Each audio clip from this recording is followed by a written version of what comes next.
আসসালামু আলাইকুম। ওয়ালাইকুম সালাম। কে বলছো তুমি? এই তো মুক্তার। তা বলতেছো, কোথায় থেকে বলতেছো তুমি? এই যে চান্দিনা, হাইগুলা চান্দিনা। বয়স কত তোমার? বয়স 19। 19।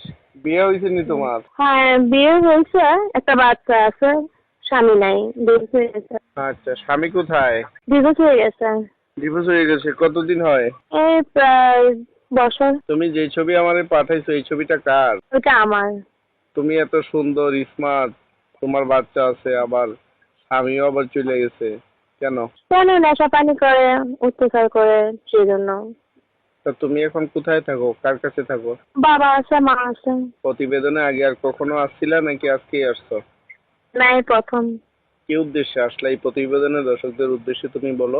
উদ্দেশ্যে আসলাম কিভাবে, যে একটা বাচ্চা আছে, যে চলতে যেতে পারি না, বাবা মা আছে, চলতে কষ্ট হয়, একটা বাসায় কাজ করি, তারপরে সেলাই কাজে জানি কিন্তু সেলাই মেশিন নাই, তারপর বাসা বাড়িতে কাজ করি, তো বাচ্চারা নিয়ে চলতেও পারি না, আর বিশেষ করে রুম ঘর ভাড়া নিয়ে থাকি, এই জন্য। কিসের মিশিং নেই তোমার? সেলাই মেশিন। ও, সেলাই মেশিন। তুমি এই প্রতিবেদনে আসছো, তাহলে তোমার যে এই সুখে দুঃখে যে তোমার পাশেই করবে থাকবে তাকে তুমি জীবন সঙ্গিনী তুমি বানাবে, এই তো? হ্যাঁ, জি। ঠিক আছে, দেশ বিদেশ থেকে কেউ যদি তোমার সাথে কথা বলতে যদি হুম। ওরা চায়, দেখা করতে যদি ওরা চায়, তোমার